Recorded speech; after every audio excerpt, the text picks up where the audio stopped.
Did you know that the mid-size truck market is red hot? Behind me is the new Chevy Colorado, and they can't build enough of them. Here is the segment leader. It owns almost 70% of the mid-size truck market, the Toyota Tacoma. And yet, that truck is also increasing in sales because the segment keeps increasing. And now, here comes the second generation Honda Ridgeline trying to get as much of that mid-size truck market as possible. And yet Honda has taken a very interesting approach to competing with these two trucks. It's the most car-like, and we're going to find out just how car-like it is when we take all three of them for a ride. And that is coming up right now on the Fast Lane Truck.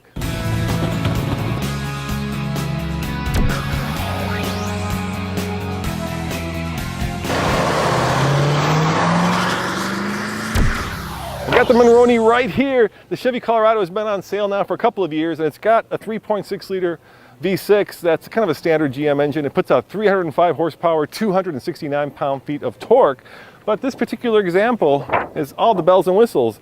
It's $40,000 and 40-20. That's a lot of money. It also gets 17 in the city, 24 on the highway, and 20 combined. Now that's not as good as the Ridgeline, but in the truck market, does it really matter? It does, however, tow considerably more than the Ridgeline.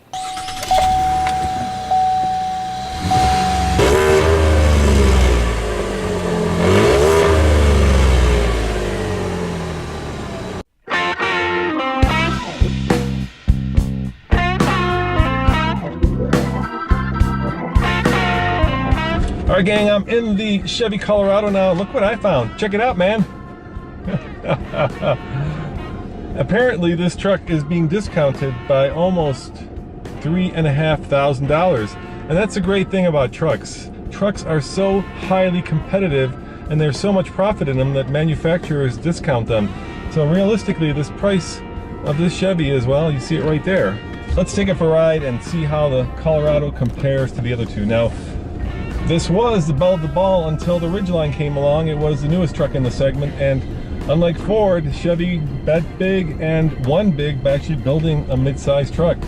I went to a Chevy dealer recently and I asked him, is it true that they can't keep these trucks on the lot? And he said, you know, normally when a new truck comes out, you'll see a truck or two on the lot, but 2 months into it, there'll be 10 of them lined up in the front. Not this truck.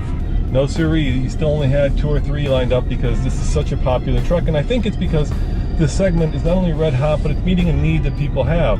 They want a truck that is more car-like. They want a truck that is more, well, more easy to drive, you know, on something that feels like you're piloting an aircraft carrier, which can be the case in a full-size truck.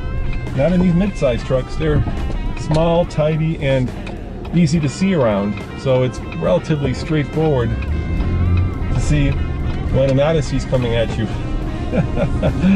So how does it drive? You know, I like this. It's, until the Ridgeline came along, the most car-like of the trucks. It's got that feature where if you don't look out the back window and don't see the bed, you'd have no idea that you were in a pickup truck. Everything is tidy, everything is easy at hand, everything feels expensive. It just works as a truck, but yet at the same time, it's got kind of that truck-like ride. And what I mean by that is it's a little heavy, it's a little bit well, numb, because, you know, let's face it, trucks are about towing and they're not about driving. So you don't necessarily get a lot of road feel, but you do feel like there's a lot of metal and weight and, you know, direct weight capacity that you're sitting on top of. And I'm not sure that you get that when you're driving a car. Like I say, I like this truck a lot. I do have one big issue with it, and that is, even though it says 4x4 on the side, it's got that goofy front air dam, and Chevy will tell you that you can remove that to get a much better approach angle, but the fact is, it's a pain in the butt to remove.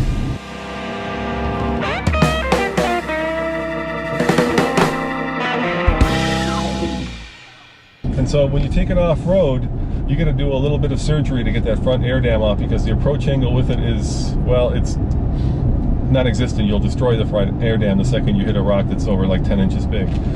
But otherwise, it's a very capable truck, and let's give it the beans. I wouldn't call it fast, but I would call it peppy. I would call it comfortable, and I would call it a truck that many people are gonna be very comfortable with.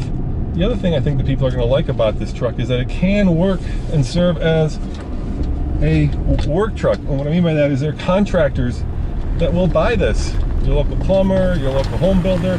I can see them buying this and throwing their stuff in the back. The bed can be had in different sizes.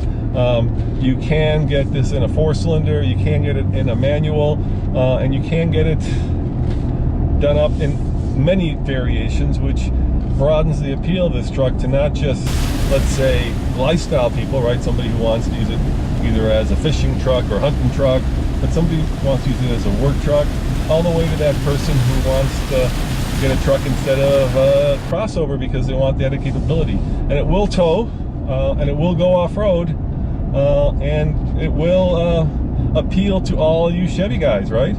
There's a lot of Chevy fans out there, and if a Silverado is too big, the Canyon and the Colorado may be the right size for you. So I think Chevy just ticked all the right boxes, and they kept it very trucky, and yet at the same time they kind of nudged the needle over to the car side of the equation, or crossover SUV. This Toyota Tacoma is brand spanking new, but it's amazing how similar it is to the Colorado. In fact, the price is identical, $40,000 and $20,000. It's exact. It has a 3.5 liter that puts out 278 horsepower and 265 pound-foot of torque. And like the Colorado, it's mated to a 6-speed automatic transmission. And like the Colorado, it gets 20 mpg combined. In a lot of ways, these trucks are, well, the most trucky of the trucks and identical.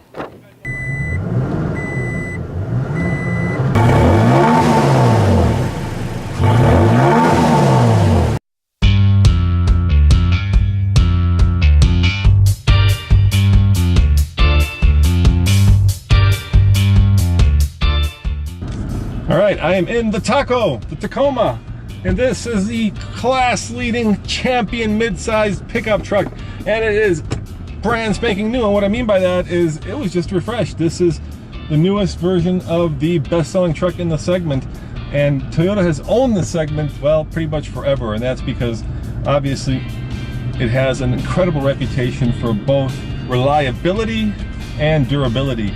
And you know, this truck feels extremely well put together. There's a sense of solidity, a sense of off-road worthiness, and a sense of just manly cojones. This feels very butch in a lot of different ways. There was not much estrogen that was sprinkled around when they built this truck. It's about as testosterone heavy of a truck as you can get. And it feels like you're piloting a truck that has off-road worthy suspension. You could feel the suspension, and you could feel it working, and you can just sense that this truck wants to go tearing off-road. And unlike the Ridgeline, this is perhaps the most off-road worthy truck you can buy in the truck world, except for maybe if you get the higher version of this, which would be the TRD Pro, or unless you get into something like a Raptor, which is a desert running truck. But for the most part, Toyota has done their homework. They have put in the hours to make this a very capable off-road truck. And yet at the same time, it works as an everyday truck. For lifestyle, it works as a work truck if you get the 4-cylinder, the base model, and it works as a commuting truck. It kind of does everything well. The seating position is a bit unusual. Unlike the other two trucks, this feels like you're sitting on top of it. You're not sitting in it. You're not looking to carve corners in this. Oh no, you're looking to go bounding over boulders, and that's very much what it feels like. And a lot of guys like that feeling. They like that, you know, if the zombie apocalypse comes, this is a truck that I'll be able to drive from here to Terra del Fuego without having it break down and without having it struggle very much. And there are all the off-road goodies here, including terrain management system, depending on which one you get. Of course, you can get locking differentials. You can get a whole bunch of really good off-road goodies. The engine, once it gets going, you can hear it, which is a good thing, and there is power. There's a little bit of initial lag, but once the truck finds its stride, it really rocks. Now, I gotta tell you, personally, I'm not a huge fan of this Taco's driving position, and for some reason Toyotas have always done this, and that is that you sit kind of with your feet straight out in front of you. You don't feel like you're sitting in the truck, but you're sitting on a board. I know that's a Toyota Taco thing. It's not my favorite thing, but it seems to work for them. I think that's because it just makes the truck feel like the floor, the bed is so high up, and it is so high up because it is the most off-road capable. You know, Toyota builds a variation of this truck around the world, and it's their bread and butter, especially here in America, and it's built right here in San Antonio. So they're going to put a lot of time and effort into this truck, and it shows. You know, there's nothing here that feels cheap. There's nothing here that feels like it's been cost cut, and the market reflects that. You can't get these trucks. If you go to a dealership, just like the Colorado, you may find 2 of them sitting on the dealer lot, but good luck getting the base one. They're just not around to be had. That is because people are buying up every single one they can, and that's because of the combination of powerful and relatively fuel efficient engine, ultimate reliability, off-road worthiness, towing capacity. This just tows really well. You've taken it up the egg gauntlet, and it sounds fantastic, and it tows fantastic. The only thing that I could point to that I think is odd is that it doesn't have disc brakes all around. For some reason, Toyota decided to save money, I think, and put, they won't say that, but I think so, and put disc on the front and drums in the rear. And you know, for a truck that costs $40,000, I want to have disc brakes all around. But that's a small, minor detail. Overall, it's like it's hewn out of one solid piece of granite, and it's the truck that I would pick if I wanted to go from Texas down to Terra del Fuego. This brand new Ridgeline, well, it couldn't be more different than those other 2 trucks. All right, under the hood, it's the same. It's got a 3.5 liter that puts out 280 horsepower and 262 pound-foot of torque, according to my notes. It's also got the best in-class fuel economy at 22 combined for the 2-wheel drive, or 21 for this all-wheel drive. Now, that's where the similarities end. Those trucks can be had in either a 6 or a 4-cylinder. They can be had with a manual or an automatic. Here, this is the way you get it. And if you're wondering about price, well, this is the pre-production unit, so they don't have pricing, but I'm guessing this is the top of the line.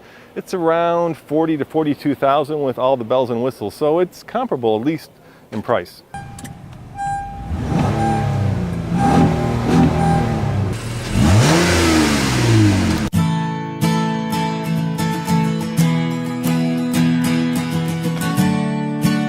Oh my gosh. I don't think I'm in a truck. I can't tell I'm in a truck. If I didn't look back there and I didn't see that there was a bed back there, I would bet $100 that I was in a crossover. By far, the most sophisticated, the most elegant, and the most car-like interior of all 3 of these. It's very, very nice in here. Honda has done their homework and filled this cabin with rich materials, with soft touch everything, and with a missing volume control knob. Why do that, Honda? Stop losing the volume knob. The screen is 8 inches big, it's beautiful, and the ride of this truck, well, I don't know if I should even call it a truck. Really, I don't. Because you can get it in the front wheel drive model. Really? A front wheel drive truck? Yep, you can get a front wheel drive. It doesn't come with a typical transfer case. You cannot get a locking differential. There is no off-road model. There is no 4-cylinder base model. There is no workman model. It's basically this, and it starts at $30,000 and it goes all the way up to $42,000+. So it can get very expensive very quick, and this is obviously the upper end of the spectrum, more of a $42,000 pickup truck. So it's a lifestyle truck. It's a truck that doesn't have as much towing capacity. Honda will tell you it's as good off-road, but you're gonna have to wait till we take it off-road in another video and actually find out if it's good off-road, because it doesn't have the traditional way to actually lock a differential or transfer case. All it has actually is mode select, so you can pick sand, you can pick rock, but for the most part the truck will figure it out and try to give you the most traction. It has torque vectoring. There's just a laundry list of stuff that this truck has that make it a car.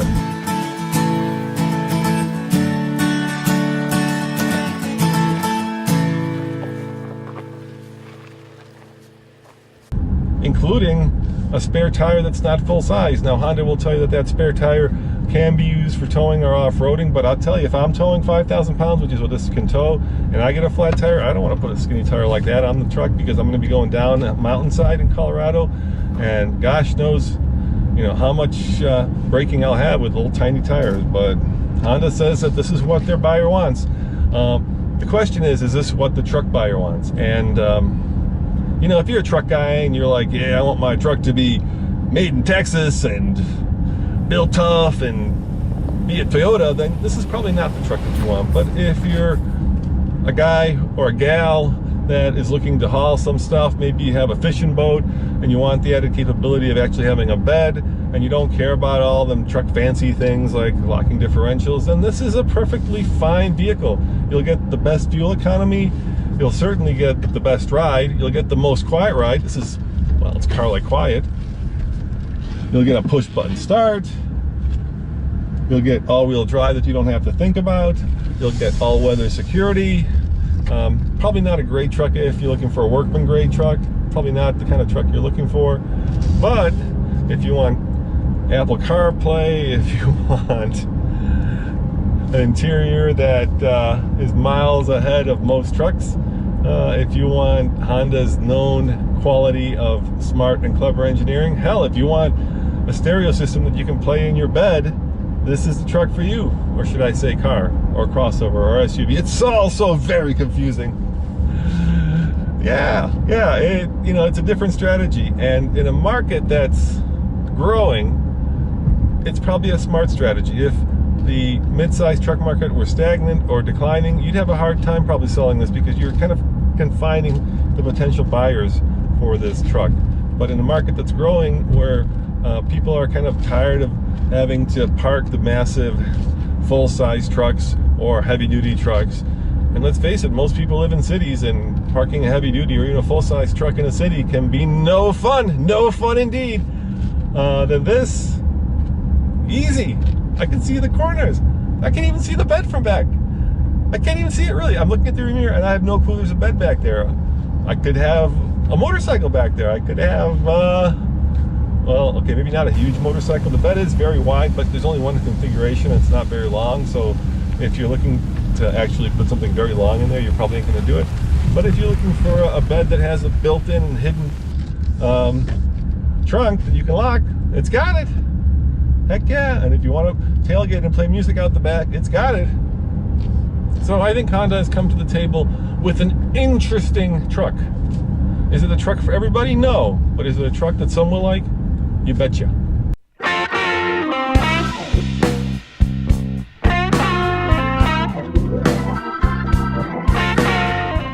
So if it were my money, which of these three trucks would I buy? Well, I can give you a brief answer, because we still have to test this in Colorado. If you want the most car-like, the most quiet, the most fuel efficient, well, then go for the Honda Ridgeline.